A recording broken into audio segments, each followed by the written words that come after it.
Udah Nabi bilang berkali-kali sama ente orang semua. Sebelum ente masuk kan udah bilang ke orang tua ente, kalau nggak kuat, mending enak, ya kan?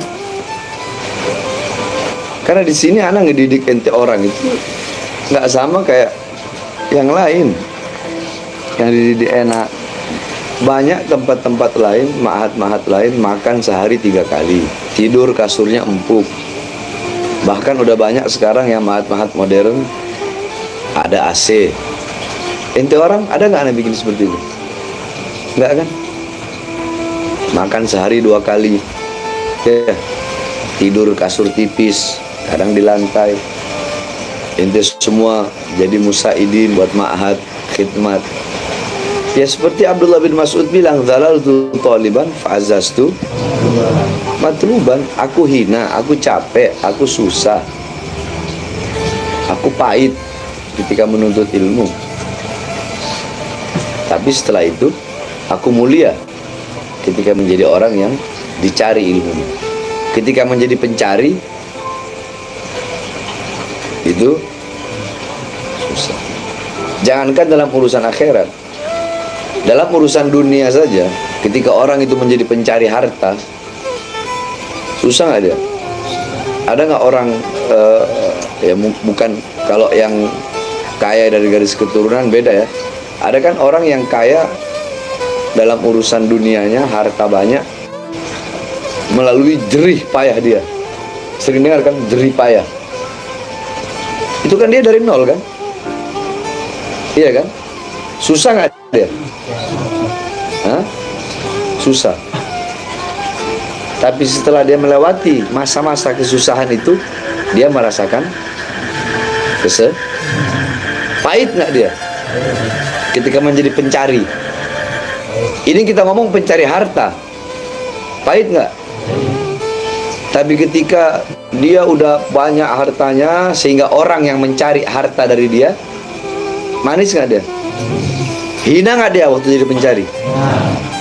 Tapi ketika dia udah banyak harta, orang yang mencari hartanya, mulia nggak dia di mata orang-orang itu? Itu dalam urusan dunia, apalagi dalam urusan akhirat. Ibarat kata, jikalau dalam urusan dunia saja yang sifatnya binasa, yang sifatnya tidak kekal, yang sifatnya hancur, bersungguh-sungguh, bermujahadah, apalagi urusan akhirat, yang dimana akhirat itu kekal, akhirat itu berarti harus lebih bersungguh-sungguh. Makanya Aaron udah bilang ke ente orang, kalau nggak kuat-kuat, jangan di sini, cari pondok lain sana enak. Ana mending murid sedikit tapi jadi, daripada punya murid banyak tapi nggak jadi. Kenapa Beb? Kok di sini makannya sehari 2 kali? Kenapa sih? Kenapa? Agar ente selalu dalam keadaan lapar. Karena apa? Karena orang kalau kenyang itu rata-rata kebanyakan otaknya bebel, susah masuk pelajaran. Tapi kalau lagi lapar, masuk nggak pelajaran? Kalau lagi kenyang ngantuk nggak? Kalau lagi lapar ngantuk nggak? Lihat bagaimana Rasulullah. Qalat Aisyah radhiyallahu anha, ya man lam yalbisal harir ya man lam yalbisal harir ya man lam yalbisal harir walam yanam alal firashil wathir, ya man kharaja minad dunya walam yashba batnahu walau bi khubsis sa'ir, ya man lam yalbisal harir. Qamat Aisyah radhiyallahu anha ala bab agama Rasul sallallahu alaihi wasallam. Ketika Sayyidatuna Aisyah berdiri depan makamnya Rasulullah, apa kata beliau?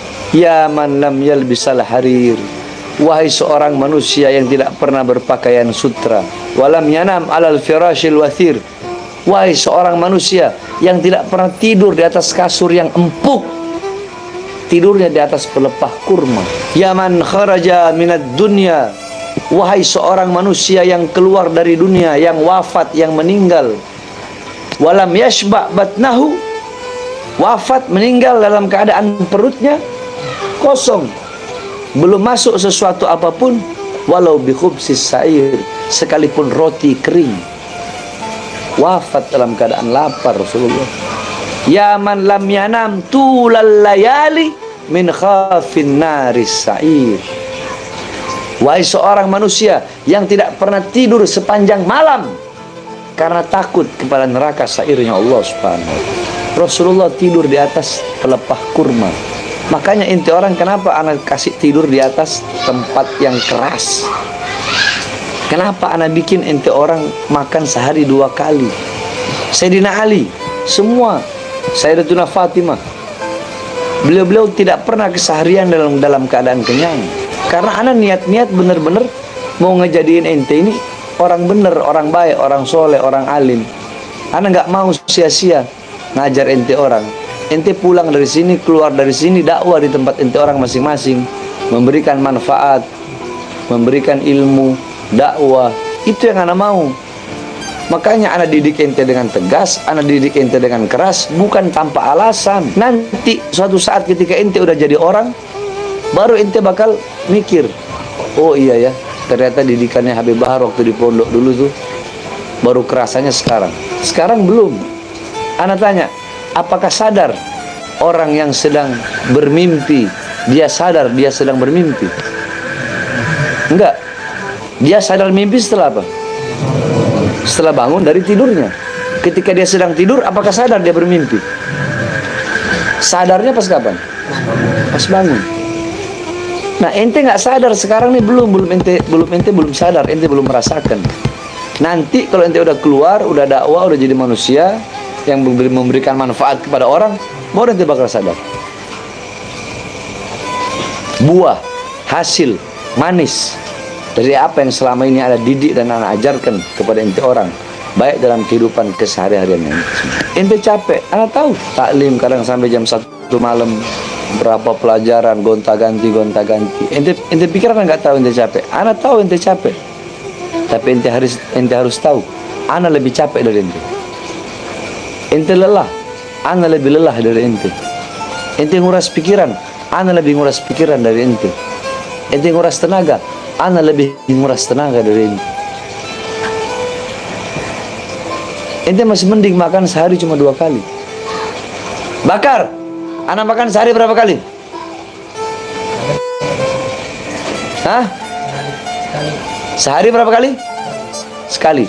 Kadang anak nggak makan sama sekali. Apa tujuannya? 1, biar ilmu itu masuk. 2, makanya kalau anak-anak yang manja-manja, jangan mondok di sini. Kalau yang punya sifat, punya karakter manja, mondoknya jangan di sini. Salah pondok. Paham?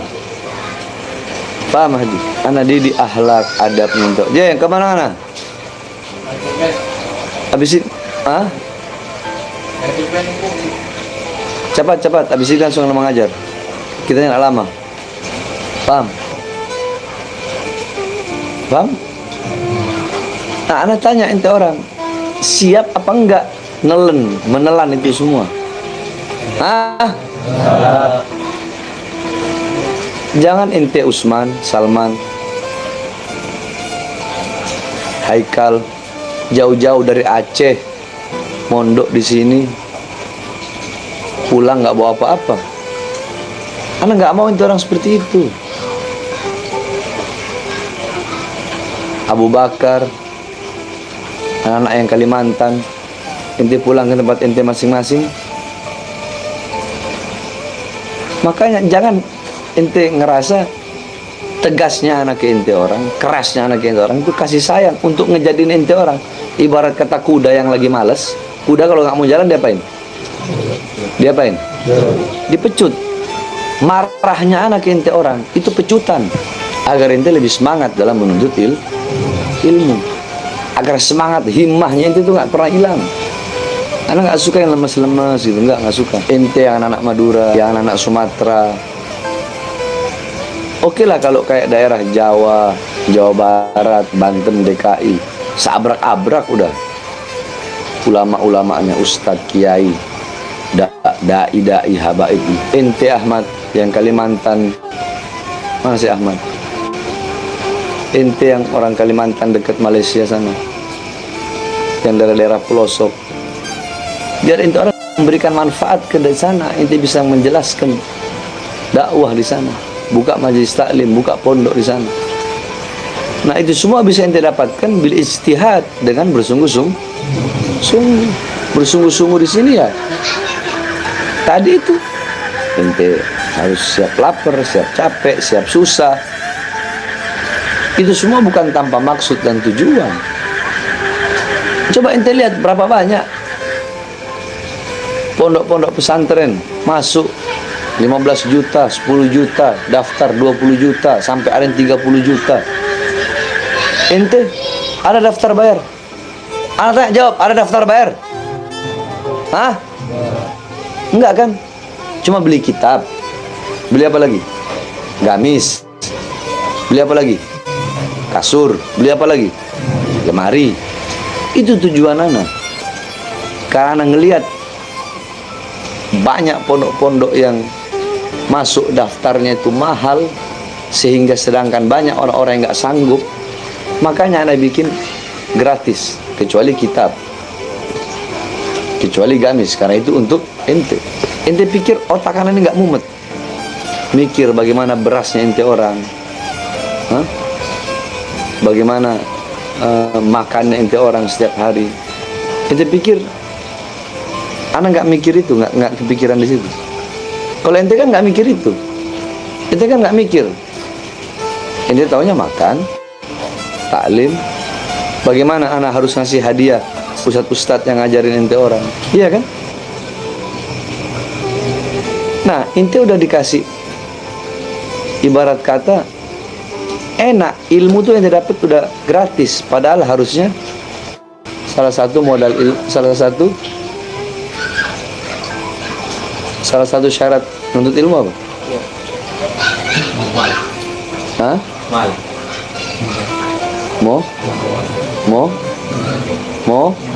Modal, paham ya? Jadi kalau nggak mental ente pada nggak kuat, mending keluar aja, paham? Bismillahirrahmanirrahim. Qala Syekh Zakaria rahimahullah fi kitabihi Al-Lu'lu'un Nazim fi Rawmi Ta'allum wa Ta'lim. Amma syurutu ta'allumil ulumi wa ta'limiha fa 12. Perhatikan. Qala, berkata Syekh Zakaria rahimahullah, semoga Allah merahmatinya, fi kitabihi, di dalam kitabnya Al-Lu'lu'un Nazim fi Rawmi Ta'allumi wa Ta'lim. Dalam kitabnya beliau mengatakan, amma syurutu, adapun syarat-syarat, ta'allumil ulum, menuntut ilmu-ilmu agama, ya, wa ta'limiha, dan mempelajari ilmu-ilmu agama, fa 12, itu ada 12, ya, yakni syarat-syarat menuntut ilmu, belajar ilmu atau mengajarkan ilmu, itu ada 12. Ada berapa? Wahiduha, yang pertama dari yang 12 itu, an yaksida bihi ma wudi'a dzalikal ilmu lahu fala yaksidu ghaira dzalika min iktisabi malin au jahin au mughalabati khasmin au mukatsarah. Syarat yang pertama, an yaksida, hendaklah bagi si orang yang menuntut ilmu itu untuk bermaksud, bertujuan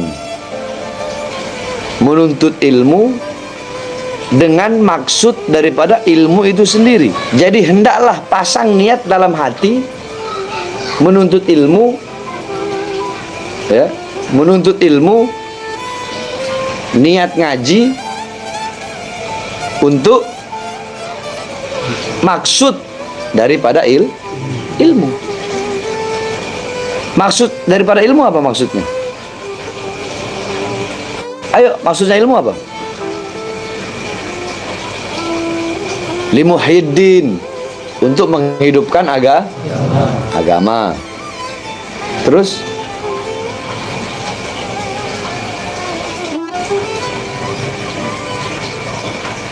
liyazulul jahlu, untuk menghilangkan kebodohan, untuk memberikan manfaat kepada umat,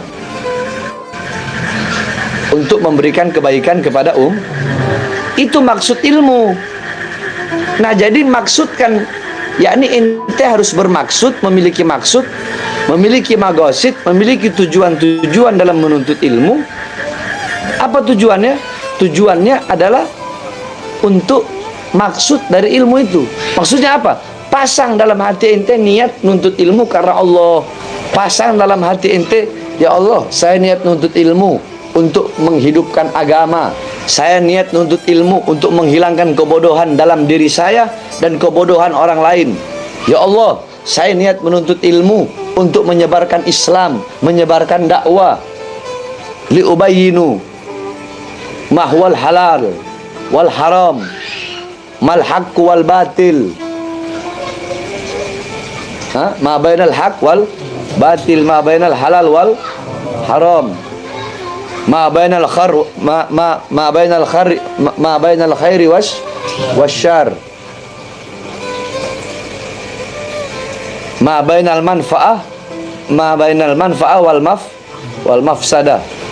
Ya Allah, saya niat menuntut ilmu liubayyin, untuk agar aku bisa menjelaskan kepada umat ma bainal halal wal haram, apa perbedaan antara halal dan haram, ma bainal khairi wasyarr, antara saya bisa menjelaskan antara yang baik dan yang buruk, manfaat wal mafsadah, mana yang bisa menimbulkan manfaat, mana yang bisa menimbulkan kerusakan,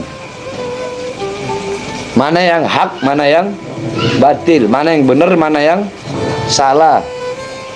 Saya niat itu ya Allah. Nah, niatkan itu karena maksud dan tujuan ilmu itu. Paham? Fala yaksidu khairu dzalik. Jangan ente bermaksud, jangan ente bertujuan selain daripada tujuan atau maksud daripada ilmu itu yang tadi Anda jelaskan. Maksudnya apa? Jangan pasang niat, jangan pasang tujuan-tujuan yang melenceng dari maksud dan tujuan ilmu. Seperti apa?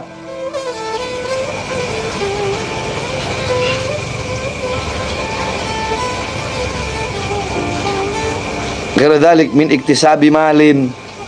Seumpama ente niat untuk ilmu hanya untuk menumpuk harta, mencari harta dunia. Ente niat, saya niat ngaji, saya niat nuntut ilmu biar nanti jadi orang alim. Kalau udah jadi orang alim, saya ceramah, dapat amplop, orang kasih saya uang. Berarti niatnya udah nggak benar. Tujuan nuntut ilmunya udah nggak benar.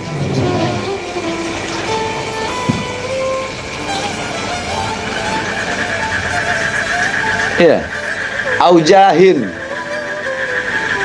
Apa jahin?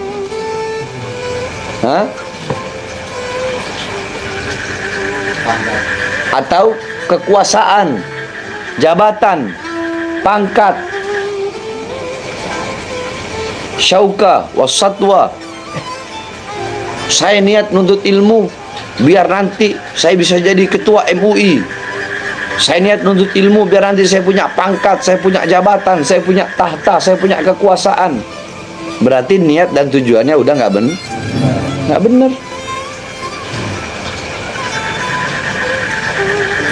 Au mughalabati khasmin. Atau niat nuntut ilmu, niat ngaji, niat nyantri, niat mondok dengan tujuan nanti untuk mengalahkanmu musuh, buat debat. Ini nggak benar, niat nggak benar ini. Atau untuk berbangga diri. Ini loh saya punya ilmu. Ini loh saya berilmu. Ini loh saya warasatul anbiya, pewaris para nabi. Tidak perlu engkau membanggakan diri seperti itu. Engkau telah mulia dengan ilmu. Paham? Sebab kenapa beliau Al-Imam Zakaria mengatakan seperti ini?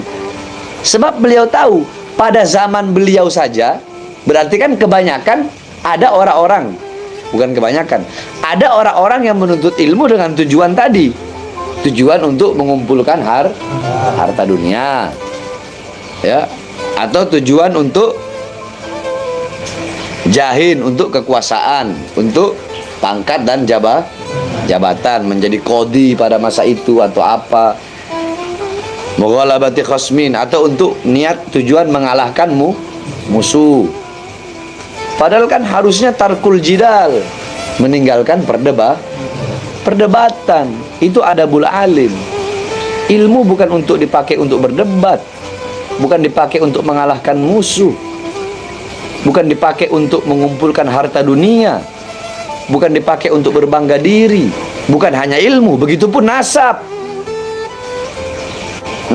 garis keturunan, bukan dipakai untuk berbangga diri.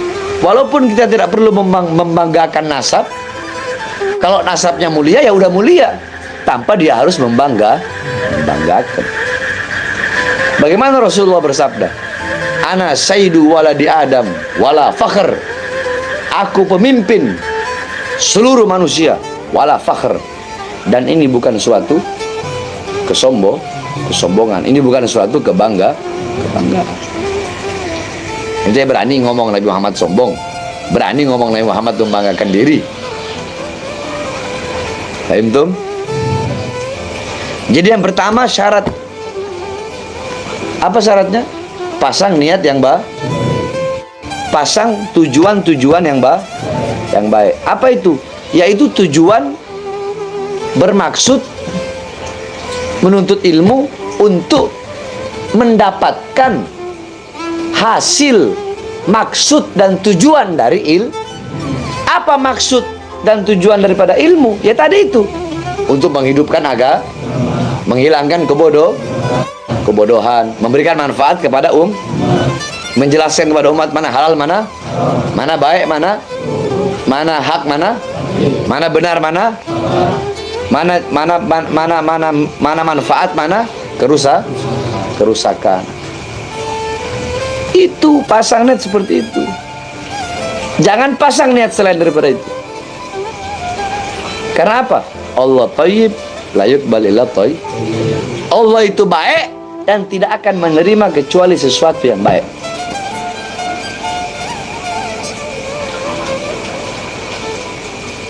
Berarti niat-niat yang buruk itu Allah terima nggak? Tujuan-tujuan yang buruk Allah terima nggak? Enggak. Sampai-sampai kan udah ana jelaskan berapa kali tentang intisari hadis innamal a'malu binniyah wa innamal likulli imrin ma nawa, faman kanat hijratuhu ila Allah rasuli fa hijratuhu ila Allah wa rasuli, faman kanat hijratuhu ila dunya sibuha aw imra'atin kiuha fa hijratuhu ila ma hajara ilaihi. Rawahu Bukhari Muslim. Alladzaini huma ashahul kutubil musannafah. Niatkan karena Allah. Sesuatu yang ente niatkan karena Allah itu akan abadi, itu akan kekal. Al-Imam Ibn Ruslan beliau mengartikan ayat kullu syai'in khaliq illa wajha, segala sesuatu apapun akan hancur kecuali Allah. Beliau tafsirkan itu, segala sesuatu yang diniatkan bukan karena Allah pasti hancur, pasti bina. Berarti kalau diniatkan karena Allah pasti apa? Allah hilang nggak? Allah hancur nggak? Berarti apabila engkau meniatkan segala sesuatu perkara apapun karena Allah, maka tidak akan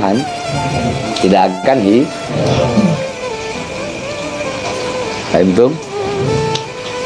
Jadi jangan ada niat dalam hati ente, saya niat untuk memperkaya diri. Mau niat ngaji atau niat ngamalin ilmu, mau niat belajar atau niat mengajar, mau niat nuntut ilmu atau niat dakwah. Jangan ada niat untuk mengumpulkan harta, memperbanyak harta. Ya, atau saya niat ngaji biar nanti kalau saya udah jadi ulama, orang cium tangan bolak-balik sama saya, orang hormat sama saya. Jangan niatkan seperti itu. Jangan juga niatkan untuk mengalahkan musuh dengan berbangga diri. Ini loh saya hebat. Ini loh saya apal ini, apal ini, apal ini, apal ini, apal ini, apal ini, belajar ini, belajar ini, belajar ini. Nah, ilmu itu bukan untuk seperti itu. Paham? Paham tuh? Wallahu a'lam.